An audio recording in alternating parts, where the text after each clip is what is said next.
Assalamualaikum warahmatullahi wabarakatuh. Selamat pagi kepada dosen pengampu kami, Bapak Ferry Alpiasin, MKom.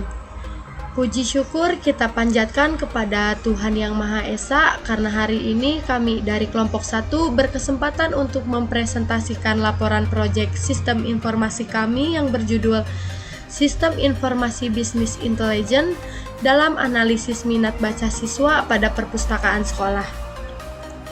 Sebelum melangkah lebih jauh, izinkan saya memperkenalkan anggota kelompok 1.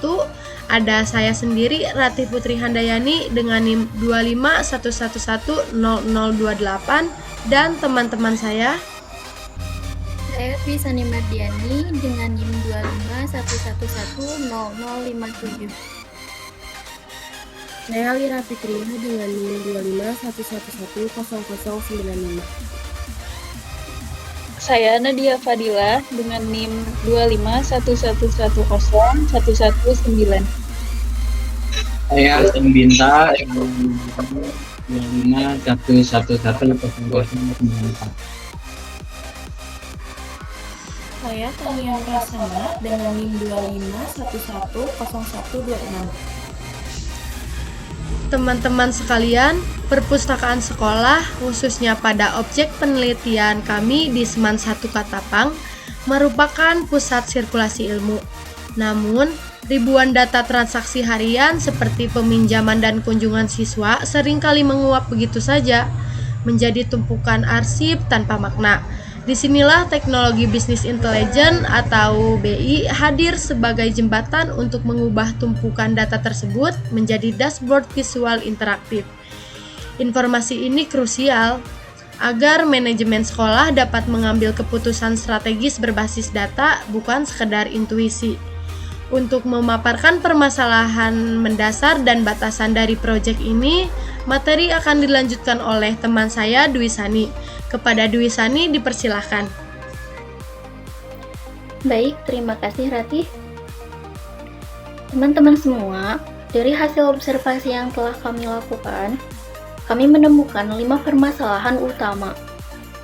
Yaitu, yang pertama, data peminjaman buku sebenarnya sudah sangat banyak, tetapi hanya tersimpan sebagai arsip dan belum dimanfaatkan untuk menghasilkan informasi yang berguna.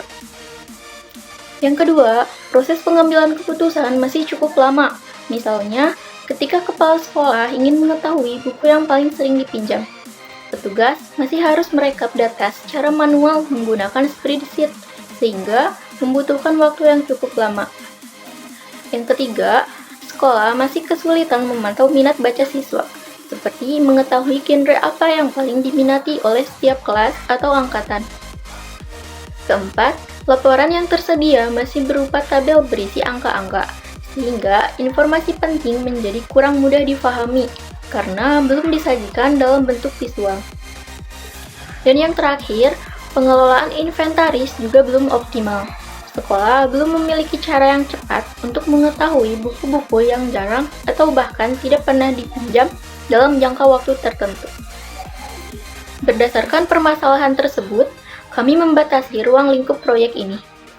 Kami tidak membangun sistem transaksi perpustakaan dari awal, melainkan merancang sebuah dashboard bisnis intelijen yang memanfaatkan data peminjaman yang sudah ada.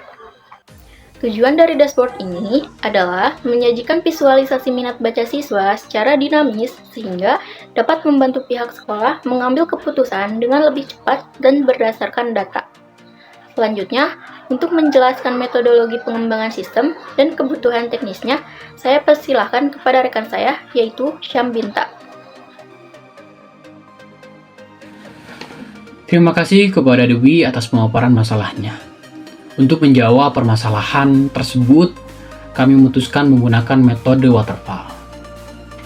Dalam pengembangan sistem bisnis intelijen ini, mengapa waterfall yang kami pilih? Karena proyek kami ini karakternya jelas.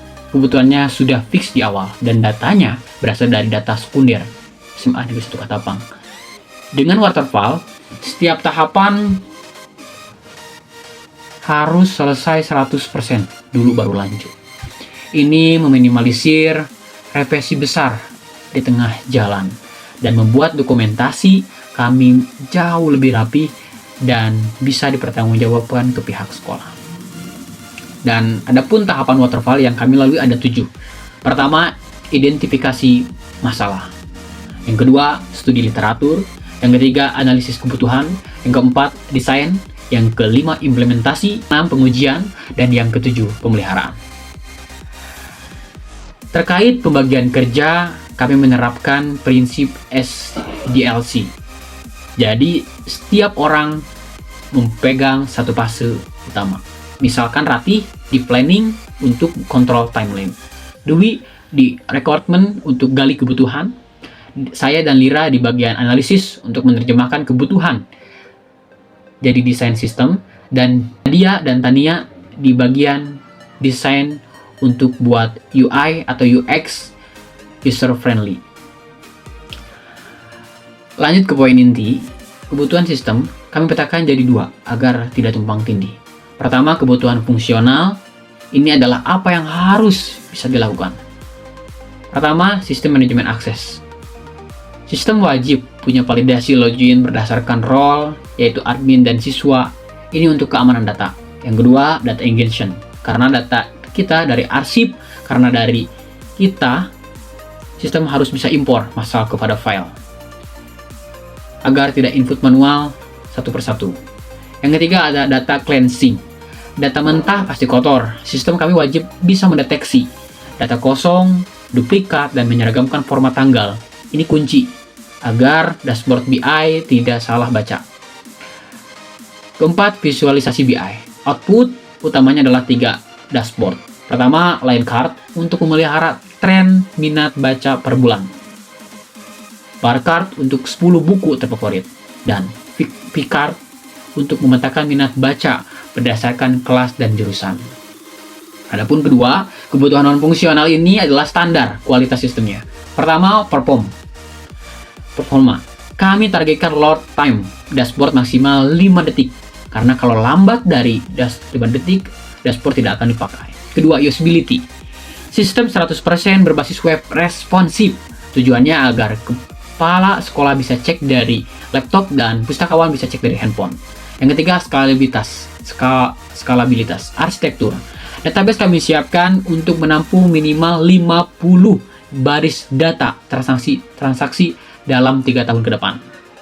Jadi, kesimpulannya, dengan metode waterfall dan pemetaan kebutuhan ini, kami memastikan sistem yang kami buat, yang kami rancang, tidak hanya bagus pada desain, tapi juga realistis untuk diimplementasikan. Sekian penjelasan dari saya. Untuk detail rancangan database, ERD, dan alur sistem akan dijelaskan lebih teknis oleh rekan saya, Lira Fitria. Kepada Lira, dipersilakan.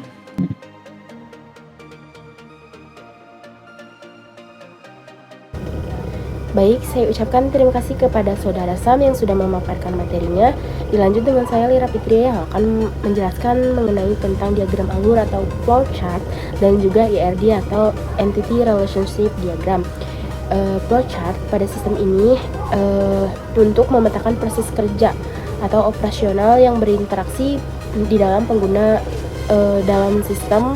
Alur ini meliputi proses autentikasi akses. Di dalamnya ada login, register user, dan juga logout, yaitu untuk mengamankan hak akses sesuai dengan perannya masing-masing. Yang kedua ada proses absensi, di mana untuk mengabsen siswa di dalam admin ke user. Dan juga yang ketiga ada manajemen data di dalam pandangan sisi admin. Alur kerja CWRD atau create, read, update, dan delete data buku, transaksi peminjaman di dalam admin, transaksi pengembalian oleh admin, serta pengelolaan akun administrator. Yang terakhir ada interaksi penggunaan di dalam sisi pandang siswa.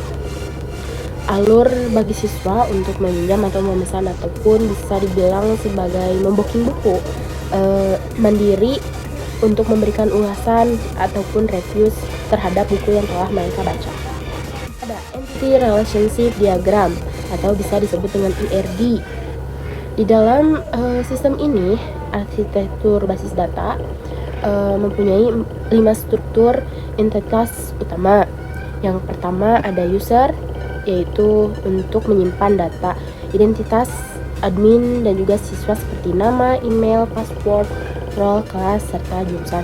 Yang kedua ada intentas absensi, mencatat log kunjungan ke perpustakaan seperti tanggal, jam masuk, jam keluar, berelasi one to many dengan intentas user. Yang ketiga ada intentas peminjaman, menyimpan transaksi sirkulasi buku seperti di dalamnya ada tanggal pinjam, tanggal kembali, juga status. Entitas ini bertindak sebagai tabel penghubung atau asosiatif tabel yang menjembatani relasi many to many antara user dan juga buku. Yang keempat ada entitas buku.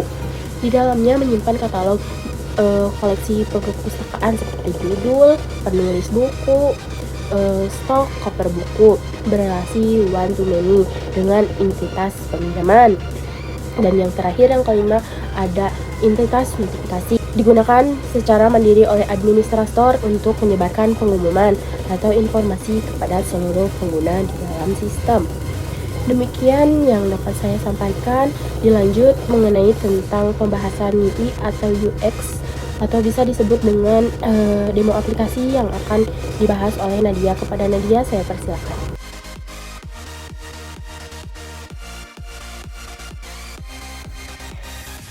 Terima kasih Lira. Saya Nadia Fadila. Di sini saya akan membantu jalannya tur visual dari rancangan antarmuka sistem informasi perpustakaan yang telah kami bangun.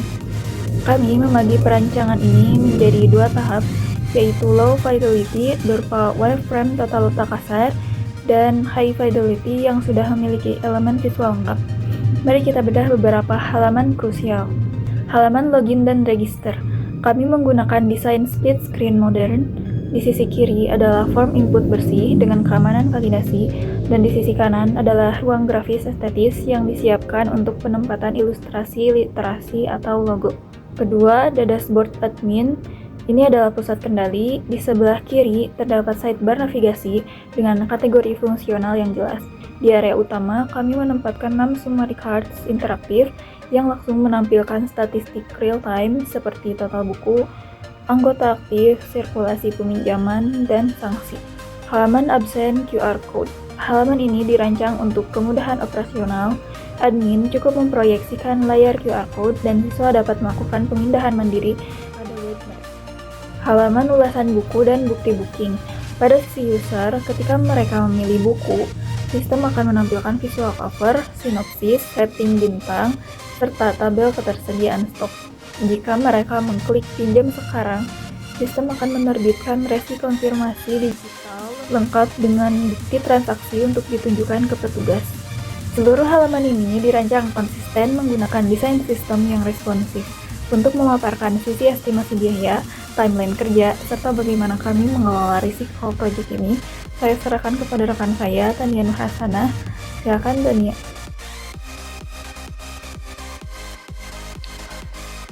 Terima kasih Nadia. Untuk memastikan proyek ini layak dan dapat diimplementasikan secara nyata, kami menyusun estimasi biaya, jadwal, serta analisis risikonya. Di sini yang pertama untuk estimasi biaya, proyek ini dirancang dengan prinsip efisiensi tinggi, karena kami memanfaatkan teknologi open source seperti PHP, MySQL, VS Code, dan Figma secara gratis. Biaya pengembangan murni hanya dialokasikan untuk domain MyID sebesar Rp25.000, hosting setahun sebesar Rp300.000, dan internet bulanan sebesar Rp200.000. Kami juga merinci biaya operasional bulanan dan pemeliharaan berkala agar sistem ini memiliki keberlanjutan jangka panjang. Selanjutnya, untuk jadwal kegiatan. Pengembangan sistem ini direncanakan secara runut dari bulan Mei hingga Juli 2026. Tahap planning dan requirements kami selesaikan di pertengahan Mei.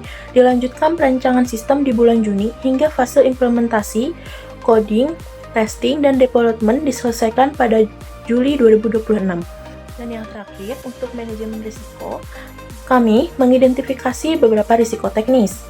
Misalnya, risiko kehilangan data database, kami mitigasi dengan melakukan backup berkala. Risiko bug, kami selesaikan dengan fase testing ketat. Serta risiko kebocoran akun pengguna, kami tanggulangi dengan menerapkan enkripsi password menggunakan algoritma Bcrypt. Pemaparan selanjutnya mengenai kesimpulan akhir serta rekomendasi saran akan dipandu kembali oleh Ratih. Kepada Ratih, dipersilakan. Terima kasih banyak Tania dan teman-teman sekalian. Tibalah kita di penghujung presentasi. Sebagai kesimpulan, proyek Sistem Informasi Bisnis Intelligence ini sukses kami rancang menggunakan arsitektur basis data relasional yang matang.